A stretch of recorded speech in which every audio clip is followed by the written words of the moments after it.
Okay, hi guys. So we're going to talk about the fact that restock limits are back. Didn't think that that would happen. Thought that might happen about a quarter of the way through the year. And then Amazon started giving away warehouse space to non-Amazon sellers. Don't know if you guys had seen that, but Shopify sellers now can have their inventory fulfilled through Amazon. So I started telling people that I don't think restock limits are going to come back, but they're back. So you probably all have noticed. We're going to talk about inventory systems that will help you to avoid Q4 disaster. And we're going to start with just kind of a brief introduction of myself. I know that we've gotten an introduction, but I've been selling on Amazon since 2014. And about 2018, I started noticing that my inventory was causing problems with my profitability. So I wanted to find a software, couldn't find one that really worked. So started to develop one. I've talked to hundreds of 6, 7, and 8-figure sellers, really worked to build some inventory systems. And now, since 2020, the conversation that nobody wanted to have, inventory, has become a conversation that everyone has become obsessed with. So I, for whatever weird reason, love to talk about inventory. All right, so restock limits are back. Raise your hand if your business was recently affected by the restock limits change. All right. So many of you seem to be very, very lucky. No restock limits problems. Either that or they don't realize it. Yeah. It Go ahead and. Our inventory limits were halved overnight. Yeah. And once we posted it in our group, everybody else who checked, their inventory was halved. Yes. So yeah, you need to check. Go into the inventory dashboard. Under the inventory dashboard, there is a section at the bottom which is restock limits and storage limits, and you need to see whether you have been affected by inventory limits. It's really important, especially now that we're in Q4, to know whether you've been affected by that. Because by the time we've got Prime, the second Prime, this early access Prime coming through, and then you have Black Friday, Cyber Monday. You don't want to get to those times and find out that you can't send inventory in and you're stocking out. So we're going to talk about how do you increase your restock limits leading up to the big days. We're going to talk about what you need to know about restock limits, understanding how Amazon calculates restock limits. We can't understand everything, but we can understand some of the most important metrics and how we can influence them. What to do now in terms of your prepping for Q4, and then what to do as we get further into Q4. This next month is crucial for you in planning for November, December. This month, this next 30 to 45 days, is when you should start. If you haven't started planning, you should be planning your inventory strategy right now. First and foremost, understanding how Amazon looks at inventory. What is the most important metric for Amazon? And that's sell-through.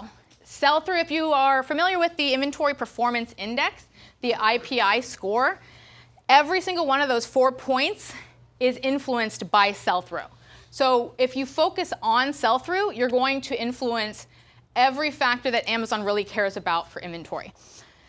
Therefore, it's important to know what Amazon considers sell-through. How do they actually calculate sell-through? And they actually have a definition that's available on Seller Central, and that's your FBA rolling 90-day sell-through rate is the number of your units sold and shipped over the past 90 days divided by the average number of units available at fulfillment centers at the time. So what that basically means, because that's a whole bunch of words, is you've got on the top, going back to math, you got on the top, you've got what did you sell in 90 days, and then what did you have at the warehouses, at the FBA warehouses. So if you sold 9,000 units and you were holding 3,000 on average during that time, your sell-through is basically a monthly turnover or a sell-through rate of 3. And you can actually go in and see what that number is. If you go into your inventory dashboard, you can find out what that number is. So if you consider 3 is good. The higher the number, the faster the turnover. 3 is good. That's monthly turnover. similarly, if you sold 9,000 in those 90 days and you held an average of 9,000 those 90 days, that's a quarterly turnover rate, and that number would be 1. So if you go and you look and your number is 2, you're kind of somewhere in the middle. That helps you to see where you have to be. You want to be closer to the 3 than to the 1. It's important to understand how utilization is calculated, especially now that we have restock limits. Amazon looks at your utilization versus your restock limits. So they'll say, okay, you have this much restock limit. This is the amount of inventory that you can send in, and this is how much you currently have. And it's not only what is live at the warehouses. The utilization is a factor of a bunch of different things. One is the available inventory that you have, but it's also all of the incoming shipments, working shipments, in transit, receiving. If you guys remember last year, there were certain things that were advised, and we're going to be going through the list of what are those things that you should be doing immediately that can help you to reduce your actual utilization. Also unfulfillable inventory, and all of those are added up to your utilization according to Amazon. Amazon says that pending removal orders and reserved inventory are not included in that figure. We have not found that to be the case. So that is also factored into the utilization. So those are things that you need to be aware of. And so how does this relate to sell-through? Essentially, your average utilization is your average units available. So that's that bottom line of sell-through. So here's a case study. So if you started to focus on sell-through and improving sell-through, you can start to see a shift in your sell-through rate. So this is someone who started focusing on sell-through. It's very important towards your IPI score. If you are floating close to 400 in your IPI score, that is a huge problem. That means that you're potentially not only going to be dealing with restock limits, you're going to be dealing with storage limits. And that means that you could send X number of units, but you might have a lower capacity in terms of the volume, how much space Amazon gives you. Because there's how many units, and then there's how much space. I was talking to a guy last year who was having trouble with this. He couldn't figure out why they were blocking him from sending in inventory when he had plenty of room in his restock limits and his utilization. When I looked at what his storage limitations were because he had a low IPI score, I let him know, I said, the reason that you're having problems is because your space is the size of a refrigerator. That's the amount of space you have available to send in your inventory, and that's why you have 1,000 units you can send in, but you're only able to send in 20. So it can have a significant impact. So focusing on this, so knowing your IPI score, which is in your inventory dashboard, and your restock limits and your storage limits. If you have a low IPI score, that's the only time you're going to have storage volume limits. All right, so what can we do to actually increase restock limits? And then we'll talk about systems that you can put in place to be able to influence you in this. Smaller orders more frequently, that is going to automatically start to increase your sell-through and help to boost all of those different factors. Increasing your sell-through, obviously, that's a kind of similar, same type of thing. Fulfilled by merchant. So if you're fulfilling by, say you've got, some people have an FBA listing and an FBM listing. You're fulfilling your inventory yourself. The sales are coming through Amazon, but you're not holding the stock at Amazon. You're sending that inventory via another channel. This does two things. We talk about that top number. When we're looking at that top number that Amazon uses to calculate, that 90 days worth of sales, FBM sales count towards that top number, but you're not storing them there, so they're not counting towards that bottom number. So the math starts kind of work in your favor, where it's boosting this and it's keeping this side low. So that helps to increase your sell-through in that way. So that's fulfilled by merchant.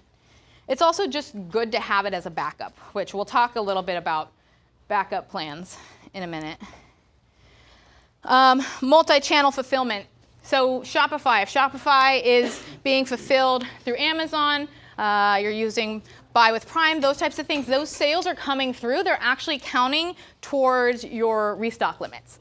So, and Amazon last year really encouraged people to fulfill their omnichannel sales through FBA.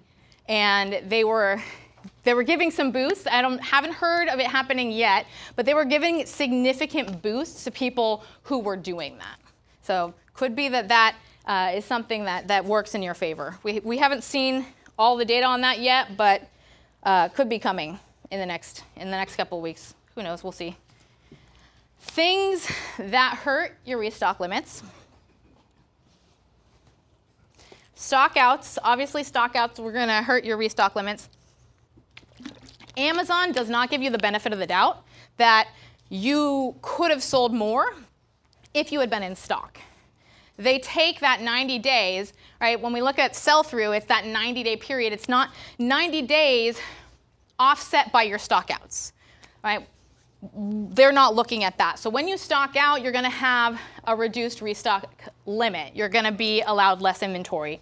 So don't stock out is the first thing for several different reasons. Excess inventory. When you have more inventory, it's messing up that sell-through factor. So like we said, everything is affecting sell-through. Everything that Amazon really cares about is affecting sell-through.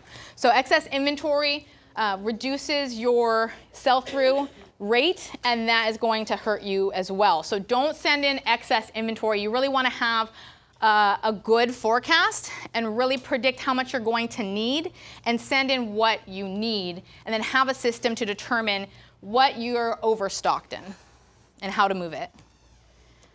Stale shipments. So if you have shipments that you're not sending in, if you've got working shipments that are just there and they're not being utilized, remember we said that's part of your utilization. You want to remove that so that it doesn't count against your utilization.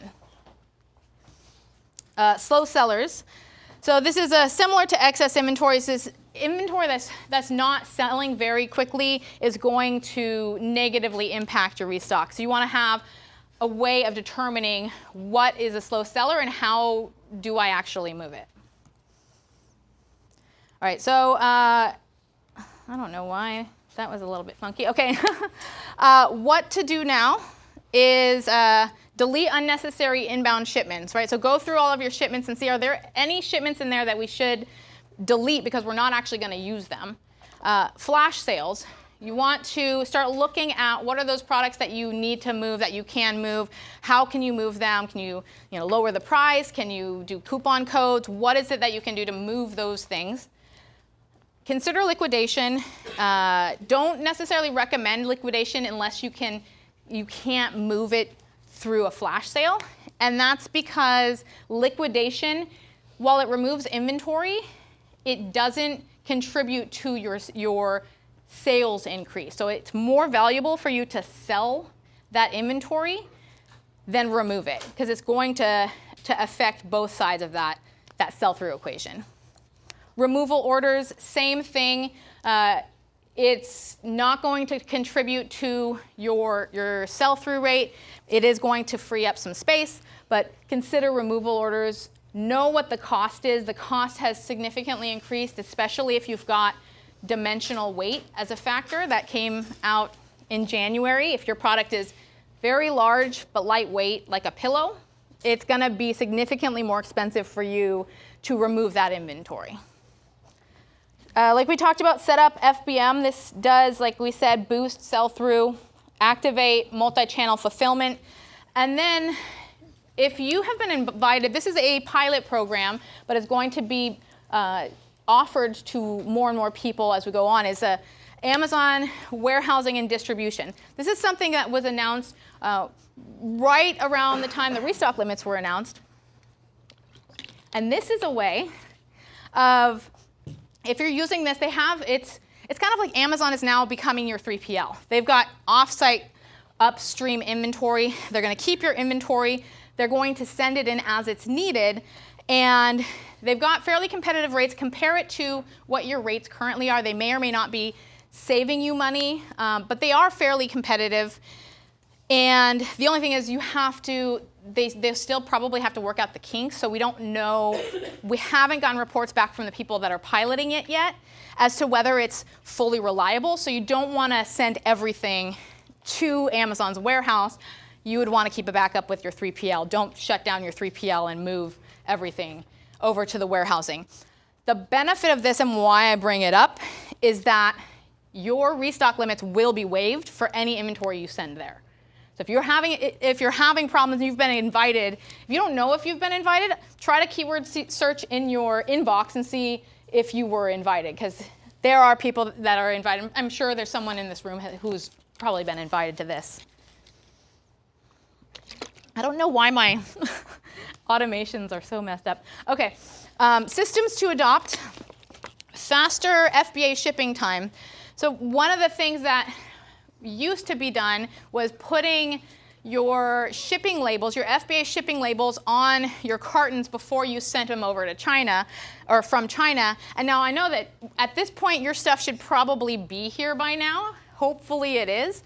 But that's, as long as restock limits exist, you don't want to be pre-labeling your stuff in China, because like we said, every shipment that you have is going to contribute to that utilization. It's going to take up that space. So if you've got local inventory, it may be blocked by the China inventory that you're sending on a slow boat.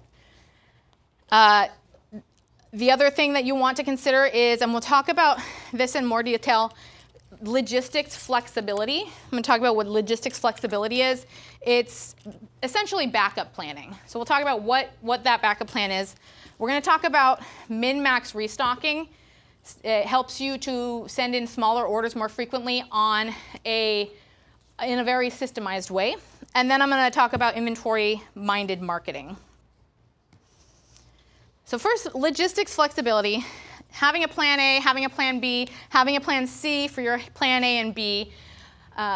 Starting to organize your business in such a way that you actually have options, that you don't get stuck. And I've talked about this for a while. We actually had someone on one of the webinars who said since she implemented this, she hadn't stocked out. Because one of the things that I found, whenever someone tells me that they had a stock out, I always like to ask, what happened? Why did you stock out? And there are generally two reasons. We'll talk about the second one when we talk about inventory-minded marketing, but one of the key reasons is, oh, I gave all my stuff to Amazon and they lost it. Or all my stuff is stuck on a boat. Or my 3PL is incompetent and they're not shipping my stuff on time. Whatever it is, I gave all my stuff to somebody. And so the golden rule is never let anyone have all your stuff. This is a surefire way to a stock out, is putting all of your eggs in one basket. So for example, a lot of time we order, let's say, a container load. And then you put that container on the ocean, you cross your fingers, you hope that it works out, and then when it doesn't, you're kicking yourself and you're blaming the shipping companies when really you could have planned a little bit better. And the way that you plan better without completely destroying your cash flow is, let's say you order a container plus a month or two of additional inventory. That's going to cost you. You're going to have to pay that 30% down for that additional inventory.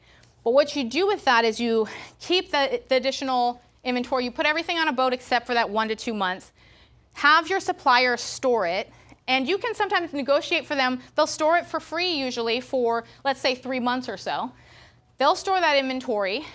And if you have a disaster, such as the ocean freight getting stuck, you know what that drop dead date is to put it on an airplane and ship that additional inventory from the supplier's warehouse, because it's already been produced and it's sitting there waiting, and you're only incurring that cost when it's absolutely necessary. So you're not taking on air freight costs unless it's an emergency. The other thing that you want to try to do is negotiate with your supplier not to charge you that final payment, that 70% or whatever your terms are, until you ship that inventory out. So if you shipped your container, you're going to pay the 70% on your container, but that 1 to 2 months that's still sitting there, you don't have to pay for until you actually ship that, and that's how you control your cash flow a little bit better, is through negotiating that. Then of course you have 3PL and your FBA, and you can send it there. And then you want to bring the same type of system local. You want to have your 3PL, and then you want to, just like you've got the container and the air freight, you send things by your truckload, right? Put everything in a trailer, send it, hope it gets there, but we've been finding 4 weeks, 6 weeks, not checking in. And I'm going to give you a tip on why Amazon takes forever to check things in sometimes and how you can get around that. But in case that happens, you want to have excess inventory at your 3PL that you can put on small parcel delivery, because that checks in a lot faster. It's got a different check-in process where it goes straight into the warehouse. And so that's kind of like your air freight. It's more expensive, but it can get you out of a jam if you have the inventory available. And then, of course, you want an FBM option just in case, if you have to pull that trigger. I've said for a long time, even if Amazon is your only sales channel, it should not be your only distribution channel. It should not be the only way you can get your products to the end customer. So a little tip on shipping LTL, FTL. The reason that we've had such trouble about getting things checked in is Amazon owns a lot of the trailer systems that go into Amazon. They hire these third-party companies who will then take Amazon trailers, fill them up, and take them to Amazon and drop them basically in the parking lot. So when your stuff goes missing, they dropped it and they haven't checked it in, and it's just sitting in a parking lot somewhere. So there's something that you can do if you're afraid of this, if you're having problems with this. Reach out to your 3PLs. Instead of treating your 3PLs as a kind of like an order taker, where you go to Amazon, you create the shipment, you pay for the shipment, and then you just send them the labels and they send it off. They're so busy that they're just going to take it, right? But if you establish a relationship with them, they know the best and fastest way is to get inventory into 3PLs. They do this on a daily basis. A friend of mine, Amazing Logistics, has given me a lot, like all of this data about the trailer systems came from my friend Skazi at Amazing Logistics. So you get to know these 3PLs. There's one sitting right here, Frisbee. You talk to these guys and they're going to be able to tell you more about how to ensure that your stuff gets checked in faster. And one of the tips is, when you call them, ask them, how do I get a live unload sent in? That's the term that you want to use. If they don't know what a live unload is, you probably don't want to be working with them, right? So how do I get a live unload? That means that the trailer's not being dropped off and they're leaving. The trailer is being driven up to the dock and it's being unloaded that same day. So you know that even if Amazon can get an earlier delivery date, if they're dropping that stuff, that's not being checked in. You know that even if you got a later delivery date, that's your date that it's going to be checked in. I refer to it as net check-in time. The net check-in time is really what you care about. You don't care about the delivery date. You care about when it's going to be able to go live and be sold. All right, so that's logistics flexibility. Then we have, am I good on time? I don't even know. Yeah? I'm learning so much. I'm like, okay. So min-max restocking. The first time, so I took a tour of a company that's a print-on-demand company that huge vats of ink, huge rolls of printer paper that they'd run through and print. So they would get these orders and they would print on demand. And that was the first time I learned the concept of min-max restocking. They had the ink and the paper on these weighted systems, and when it got to a certain weight, they would know to stock it back up to the maximum weight, sell through to the minimum weight, stock up to the maximum, and this was all on an automated system so that they would just know, okay, this is how much we have to send in.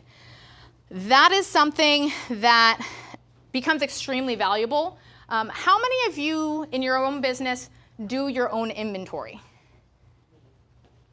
Right. And then most people do their own inventory because they can't trust a VA to handle their inventory. And a lot of that is because they don't have systems. When you set min-max restocking, it becomes a lot easier for a lot of that manual work to be done by a VA and saves a lot more time. So min-max restocking is, let me see what my other slide is. Okay. So min-max restocking is a way to help you to systemize that. When you tie your maximum to your restock levels, that becomes extremely valuable. So if you know how much you're able to send in to Amazon, that's your maximum. When you don't have restock levels, then that's not necessarily the case. You want to keep enough inventory as a minimum to have a buffer, right? We call it buffer stock. You don't want to run down to 0, because if anything goes wrong, you have problems. But also, Amazon treats your product differently if you don't have a lot of inventory. So to set the minimum, you're able to reduce stockouts, but you also, you set the minimum, lost my train of thought. You set your minimum because you want buffer stock, but you have something called geo-ranking. Geo-ranking means that if you don't have enough inventory dispersed across the entire country, Amazon's going to start treating your product differently in the places where you're sparse. So let's say, Minneapolis, you don't have a lot of inventory. Amazon's first commitment is to the customer. I think as sellers, we're all aware of this. Prime is one of the promises that they make. The Prime shipping. If they can't get the shipping, if they can't get the product to the customer on time, they're going to start favoring your competitor, and you're going to have your product come down the listing, their products are coming up the listing. Your PPC ads might not run in those areas either. So you'll start seeing your sales diminish if you don't have enough inventory.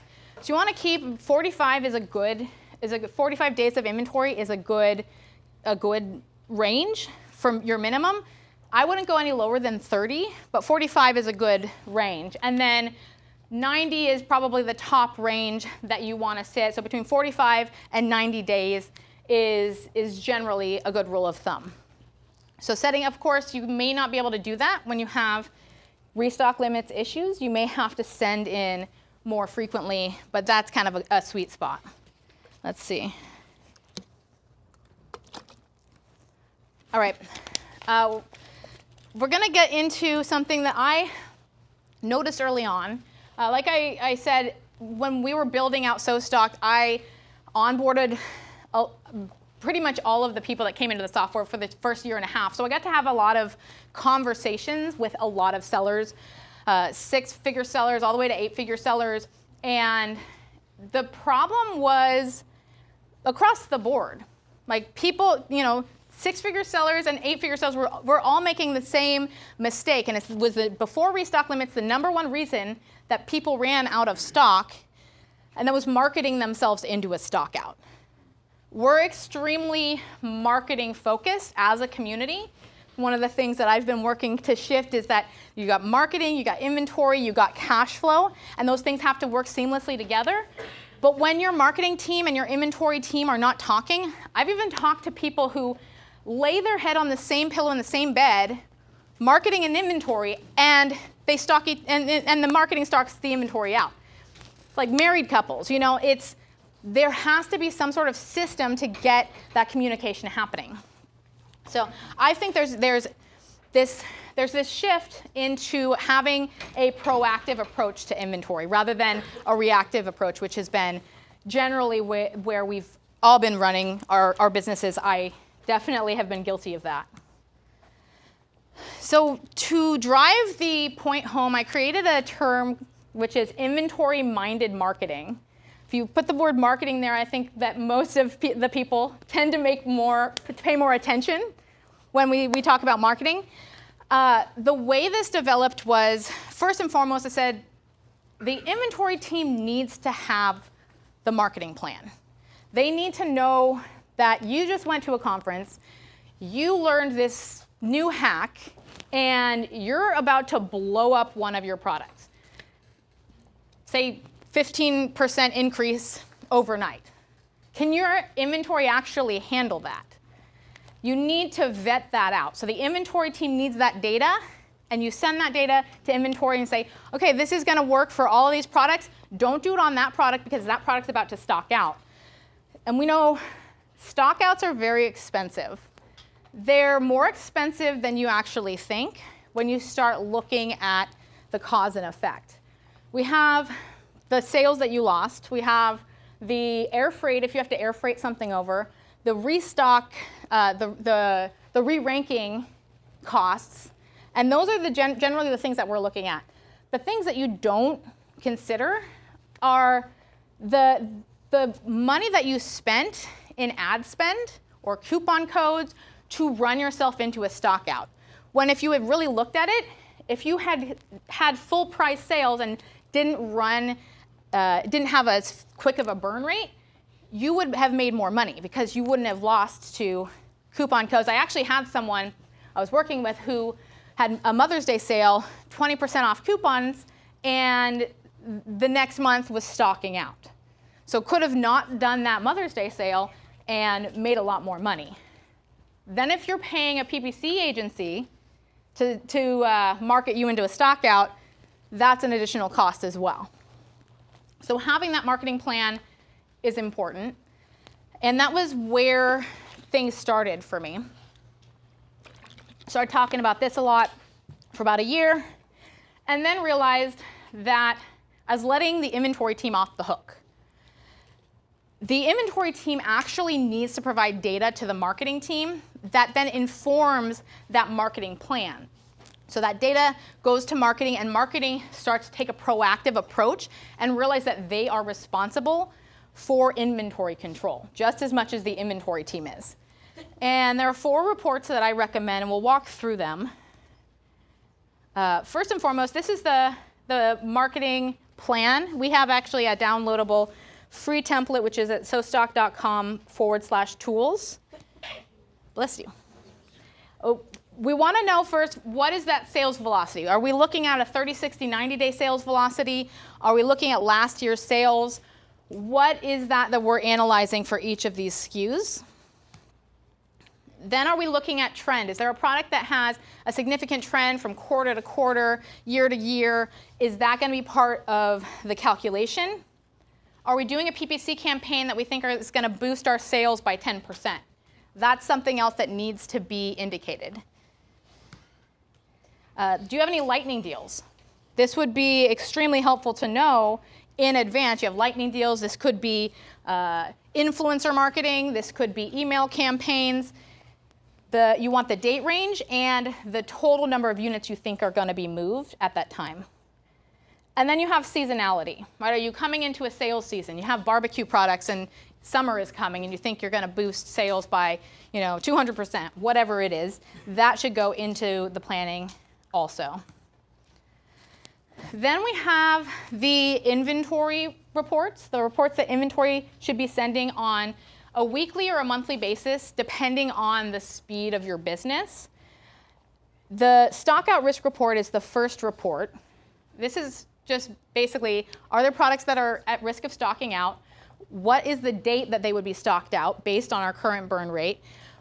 How many days do we predict they're going to be stocked out based on what we know is coming in from our orders? This gets sent to, and real quick, if this is from Restock, but if you want the calculation, you want to look at the total inventory and divide that by your daily adjusted velocity. We say adjusted because you want to adjust it for stockouts. You don't want to have your stockouts throw off your numbers. And then you divide that number into the total inventory. That gives you your days of remaining stock. And then you can look into the future and see, are you actually going to stock out based on the amount of stock you have left? So you send this report to the marketing team, and the marketing team should look and see if there are any stockouts that can be avoided. Let's say, for example, you've got an 8-day stockout. You can look at your PPC campaign, look at your campaigns that maybe are very aggressive, are not very as profitable, and turn those off, turn those down. That could avoid a stock out. Of course, you want to make sure that you don't drop in page ranking as well, so keep an eye on that. But that is something that should go into the planning. Maybe they're going to stock out already and they're about to run a coupon discount. This is data that should be had by the marketing team, and it rolls into their marketing plan.